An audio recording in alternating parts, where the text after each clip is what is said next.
마태복음 24장 32절 무화과나무 비유를 배우라. 그 가지가 연하여지고 잎사귀를 내면 여름이 가까운 줄을 아나니.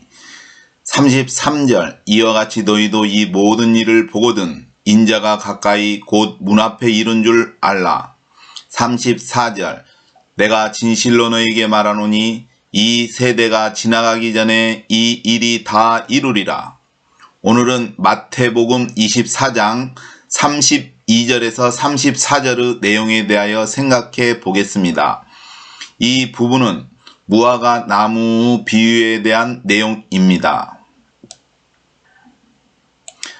사전에서 비유에 대하여 말하기를 어떤 현상, 사물을 그와 비슷한 다른 형상, 사물을 끌어대어 표현하는 일이라고 말하고 있습니다.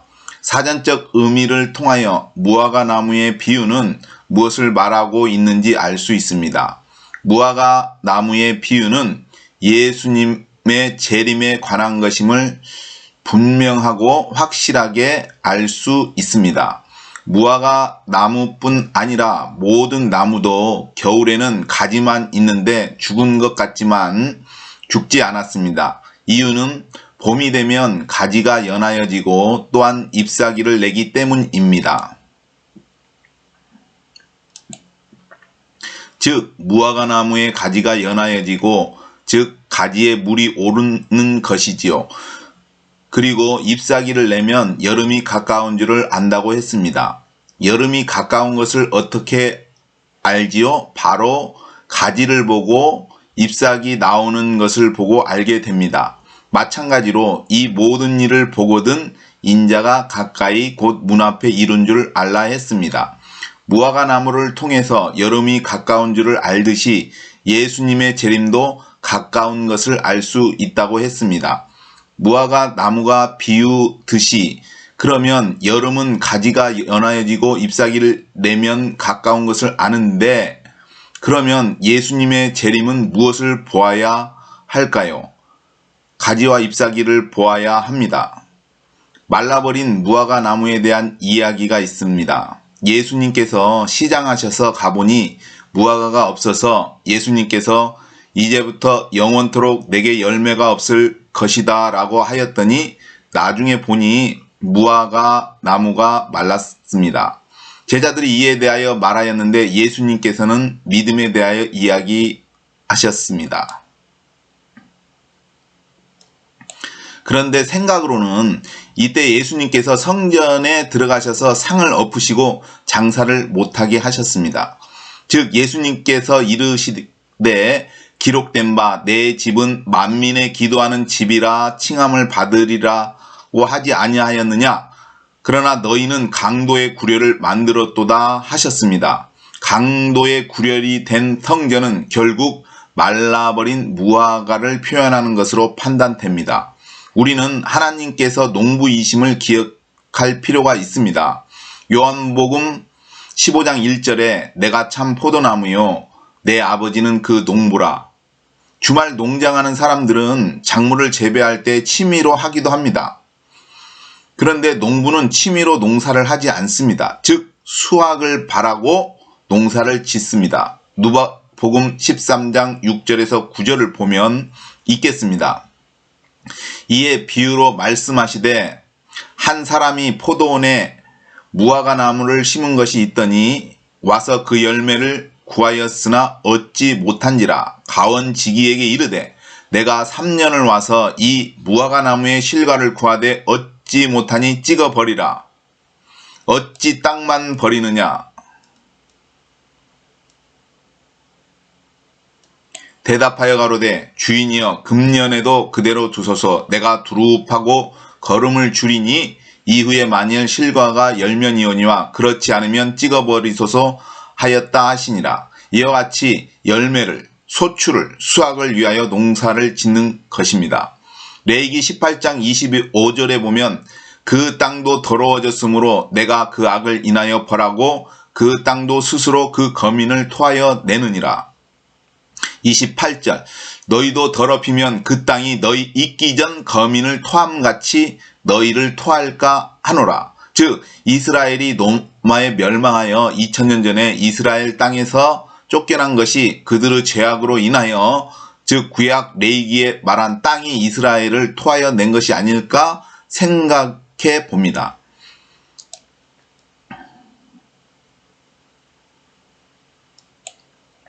그리고 예수님께서 그 당시에 이스라엘을 볼 때 그들은 마른 무화과와 같은 의미로 여기신 것이 아닐까 생각합니다. 저는 무화과 나무가 이스라엘을 상징하는 나무가 아닌가 생각을 해봅니다. 34절에 보면 내가 진실로 너희에게 말하노니 이 세대가 지나가기 전에 이 일이 다 이루리라 했습니다. 이 말은 무슨 뜻일까요? 이 세대의 이 일이 다 이루어진다는 것입니다. 이 세대는 무엇이 이루어진다는 말인가요? 즉 마태복음 24장에 예수님께서 말씀하신 것이 이 세대에 이루어진다는 것입니다. 예수님께서 무엇을 말씀하셨는데요? 멸망에 가증한 것이 등장하고 환난이 일어나고 예수님의 재림과 휴거가 있는 것이 이 세대 안에 다 이루어진다는 것입니다. 이 세대에 대하여 생각을 해본다면 세대라는 것이 한 사람이 태어나서 죽을 때까지의 기간을 말한다고 생각합니다. 그래서 세대를 우리나라 갑자가 있습니다. 한 갑자가 60년인데 그래서 60년일까 또는 모세가 우리의 연수가 70이요 강건하면 80이라고 했습니다. 그리고 창세기에는 창세기 6장 3절에 여호와께서 가라사대 나의 신이 영원히 사람과 함께하지 아니하리니 이는 그들의 육체가 됨이라. 그러나 그들은 날은 120년이 되리라 하시니라. 그래서 한 세대의 연수, 기간을 60년일까, 70년일까, 80년일까, 120년일까 생각을 해보았는데 창세기에 보면 하나님과 아브라함의 대화에서 한 세대가 100년임을 알 수 있다고 생각합니다. 창세기 15장에 보면 13절에 여호와께서 아브라함에게 이르시되 너는 정령이 알라 내 자손이 이방에서 객이 되어 그들을 섬기겠고 그들은 400년 동안 내 자손을 괴롭게 하리니 16절에 보면 내 자손은 4대 만에 이 땅으로 돌아오리니 이는 아모리 족속의 제약이 아직 관영치 아니함이니라 하시더니 그래서 한 세대가 100년이 아닐까 생각해 봅니다. 즉 400년을 네 세대니까 한 세대가 100년으로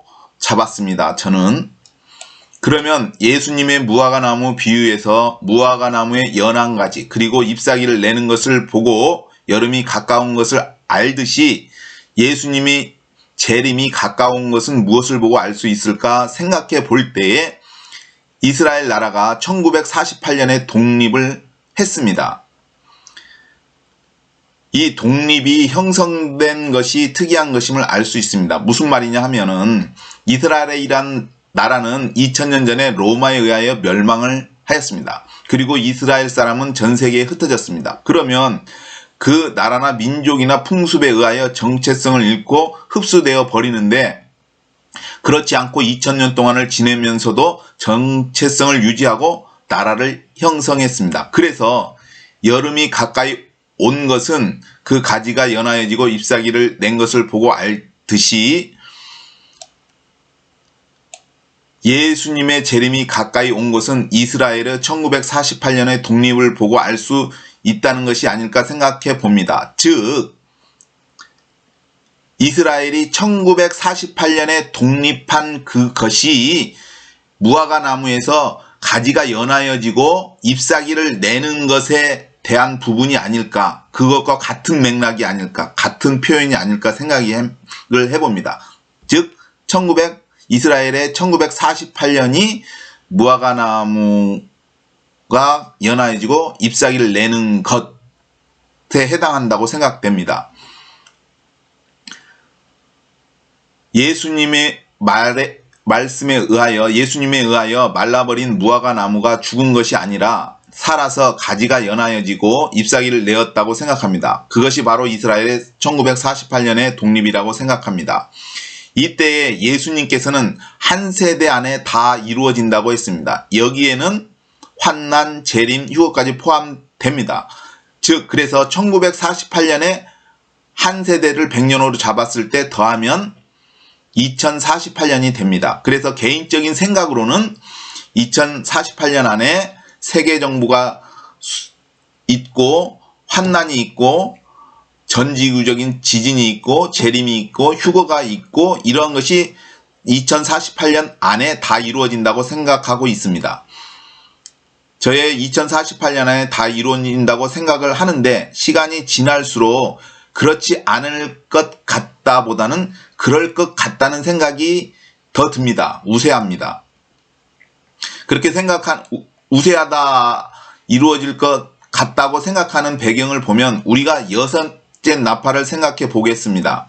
계시록에 보면 세 가지 화가 있습니다. 첫 번째 화는 다섯째 나팔이고 두 번째 화는 여섯째 나팔이고 세 번째 화는 일곱째 나팔인데 일곱 번째의 나팔은 곧 일곱 개의 대접 재앙을 포함합니다. 이때에 여섯째 나팔에 대하여 살펴보면 요한계시록 9장 13절에서 21절에 대하여 나오는데 마병대 수는 2만만이고 사람의 3분의 1이 죽임을 당한다고 했습니다. 이것이 비유냐 상징이냐 아니라 실제라고 생각합니다. 2만만은 2억입니다. 저도 처음에는 아니 과학이 발달한 미래에 말을 가지고 전쟁을 하는가? 또한 그 말이 2억 말이라니 즉 우리가 생각하는 말이라면 말이 안 맞습니다. 2억 마리의 말을 갖출 수도 없을 뿐더러 있다 하더라도 그 먹이와 똥, 즉 배설물과 그리고 2억 마리를 키울 공간이 필요한데 그리고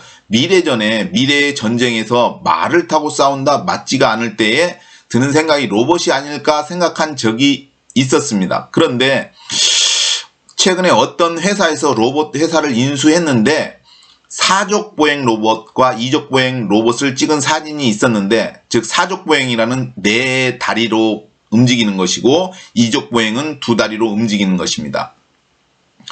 이때 그럴 수 있겠다 생각이 들고 또한 내가 생각한 로봇이 맞을 수 있다고 여겼습니다. 무슨 말이냐면 사족보행 로봇은 말이 되고 사족보행 로봇에 탄 것은 이족보행 로봇이라는 것이 아닐까 생각했습니다. 그래서 생각을 해보면